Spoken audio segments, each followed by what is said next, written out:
Magandang araw! Sama-sama tayong matuto sa Teacher Sal Learning Resource Channel.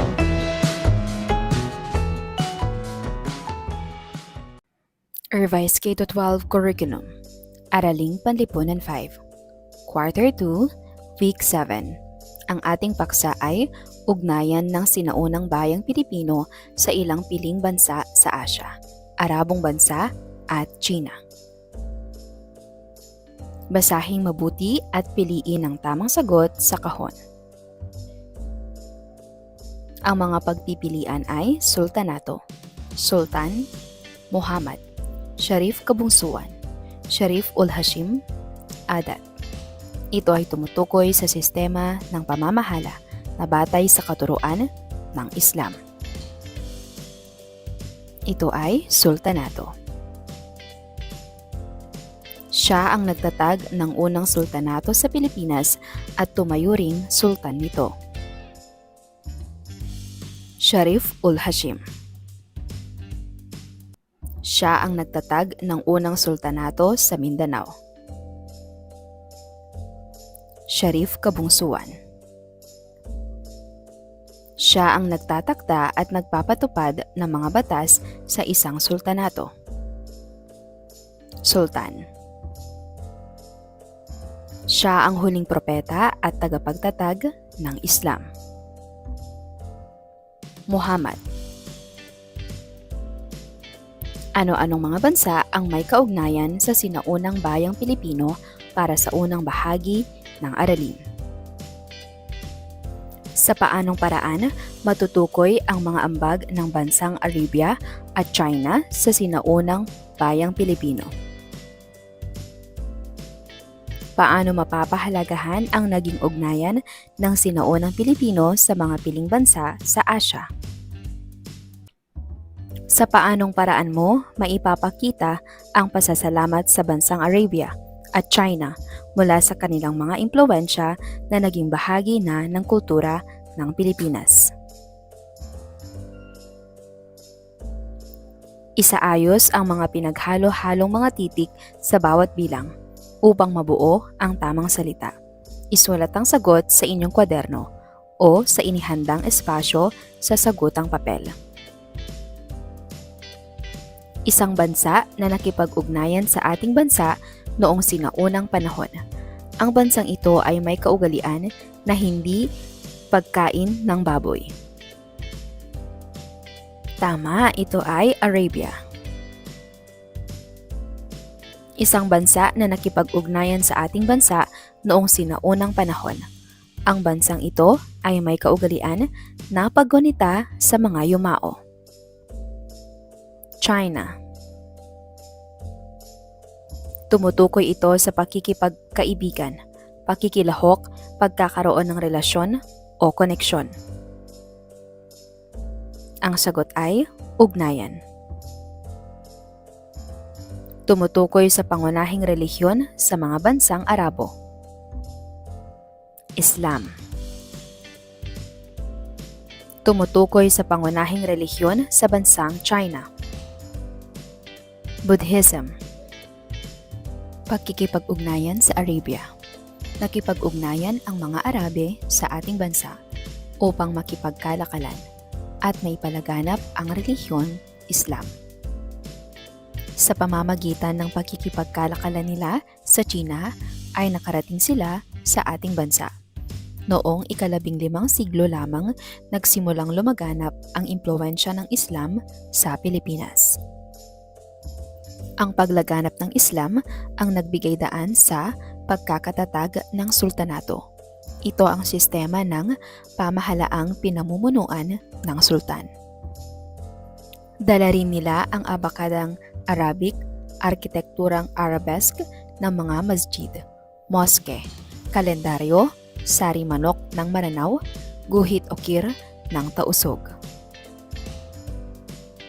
Ang mga batas at kaugalian sa Mindanao at Sulu ay impluwensya rin ng mga Arabe. Nakabatay sa Quran ang mga batas nito. Ito rin ay itinuturing na banal na aklat ng mga Muslim. Ilan sa mga kaugalian ng mga Muslim ay ang hindi pagkain ng baboy, ang pagdalaw sa Mecca at iba pang banal na lugar at hindi pag-inom ng alak. Ang singkil na sayaw ng mga tausug sa Mindanao at Sulu ay buhat din sa Arabia. Ang wika tulad ng sulat, pilat, alamat, apo, bukas, alak at maalam ay impluwensya rin mula sa kanila. Maging ang epikong Indarapatra at Sulaiman na nahahawig sa mga kwento ng Arabian Nights ay impluwensya rin nila. Karagdagan pa rito ay nakikipagpalitan ang ating mga ninuno ng mga perlas, korales, bungang kahoy, at iba pang kagamitan sa mga kasangkapang yari sa metal tulad ng tanso at ginto, cotton, lana, alombra, at ceramics ng mga Arab. Para sa ikalawang araw, paksa pagkikipag-ugnayan sa China. Pagkikipag-ugnayan sa China. Ang mga Chino ang may pinakamatagal na nakipag-ugnayan sa ating bansa noong sinaunang panahon, ika-10 siglo nang nagsimula ang kalakalan at ika-12 na siglo nagsimulang manirahan ang mga Chino sa ating bansa. Ang pangunahing relihiyon ng mga Chino ay Buddhism. Sa mahabang panahon ng pagkikipag-ugnayan at malaki ang naging impluwensya nila sa ating kultura.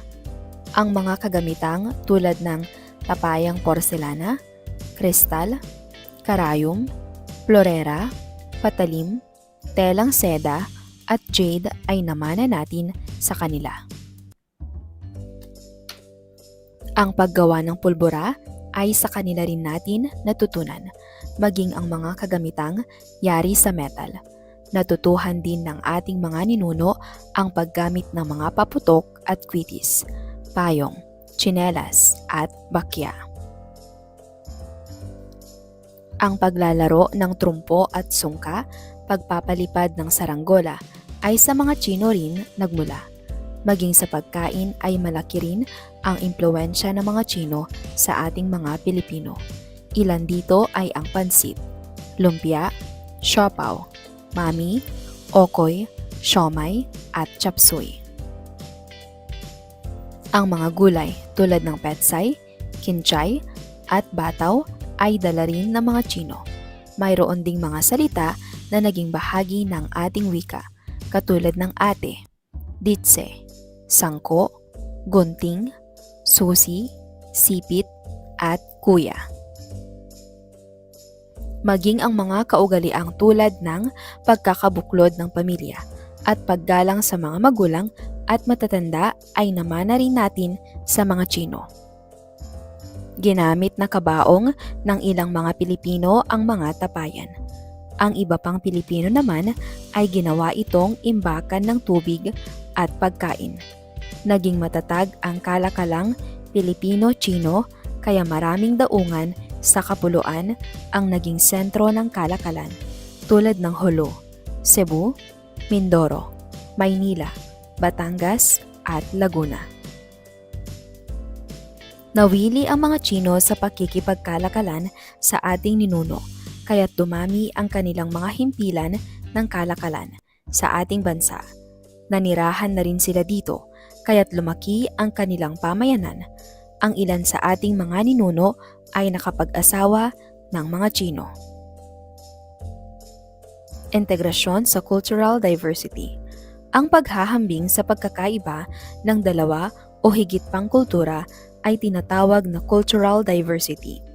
Ang mga pagkakaiba na ito ay maaaring nauugnay sa kaugalian, relihiyon, pananamit o wika, at iba pa. Sa araling ito, natutukoy ang pagkakaiba ng relihiyon, wika, kaugalian at hanap buhay sa bansang Arabia at China. Sa kabila ng malaking pagkakaiba, ang kailangang gawin ng bawat isa ay respeto, pag-unawa at pagmamahal. Sa pamamagitan nito, maipamamalas natin sa mundo ang kapayapaan. Gawain bilang 2, punan mo ako. Lagyan natin. Punan ang talahanayan ng hinihinging impormasyon. Sa unang kolum, relihiyon, wika, kagamitan, hanap buhay, kaugalian. Sa pangalawang kolum, para sa Arabia. At sa ikatlong kolum ay ang China.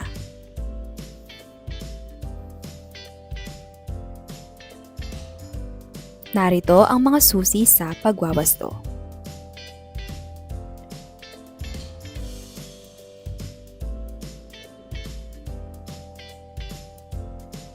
Gawain bilang 3, Arabia o China. Piliin mo.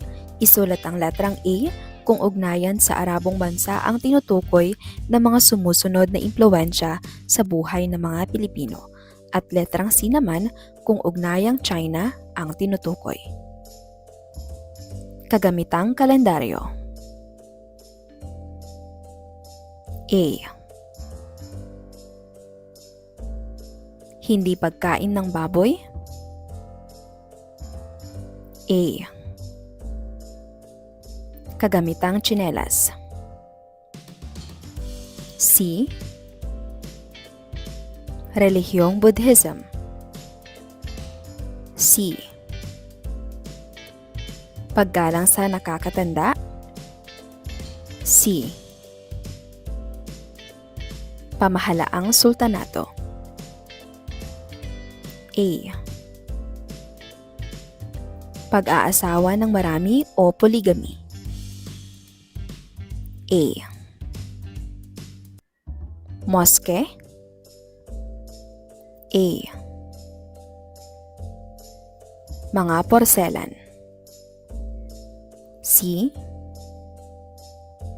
Mga batingaw. C. Para sa ikatlong araw. Gawain bilang 4, iguhit mo. Iguhit ang mga paborito mong kagamitan sa loob ng kahon na namana natin sa ating mga ninuno na impluwensya ng bansa sa Arabia at China. At pagkatapos ay sagutin ang pamprosesong mga tanong. Bakit naging paborito mo ang mga ito? Ipaliwanag. Paano ito nakakatulong sa pang-araw-araw na pamumuhay ng isang tao? Gawain bilang 5, liham pasasalamat. Sumulat sa sagot ng papel ng isang liham pasasalamat para sa Arabia at China. Isulat ang mga bagay na iyong ipinagpapasalamat dahil ginagamit pa rin natin hanggang ngayon ang kanilang mga impluwensya mula pa noong nakipag-ugnayan sila sa ating mga ninuno. Gawain bilang 6, isapuso mo. Paano kaya? Gamit ang sagotang papel ay sagutin ang mga sumusunod. Nakabuti ba ang pagkikipag-ugnayan natin sa ibang bansa mula noon hanggang ngayon? Ipaliwanag. Ano kaya ang maaaring mangyari sa ating kultura kung hindi tayo nakipag-ugnayan sa mga dayuhan? Ipaliwanag. Para sa ika-4 na araw.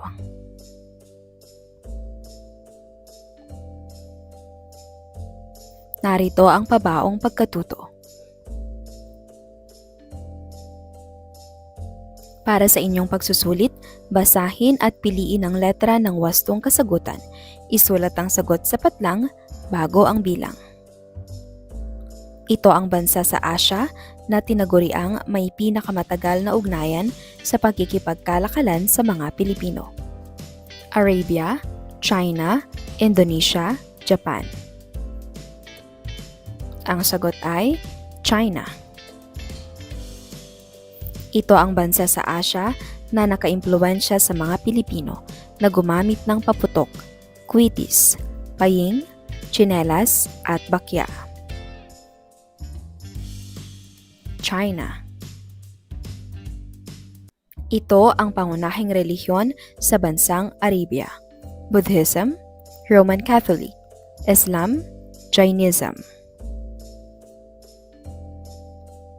Ang sagot ay C, Islam. Ito ang uri ng pamahalaan na ipinakilala ng mga Arabe sa Sulu: Katoliko, Muslim, Budismo, Sultanato. Ang sagot ay D, Sultanato. Batay sa aralin, alin sa mga sumusunod ang hindi kabilang sa mga kaugalian ng mga Arabe na nakaimpluwensya sa mga sinaunang Pilipino? Hindi pagkain ng baboy, hindi pag-inom ng alak, pagdalaw sa Mecca at iba pang banal na lugar, pagkakabuklod-buklod ng pamilya.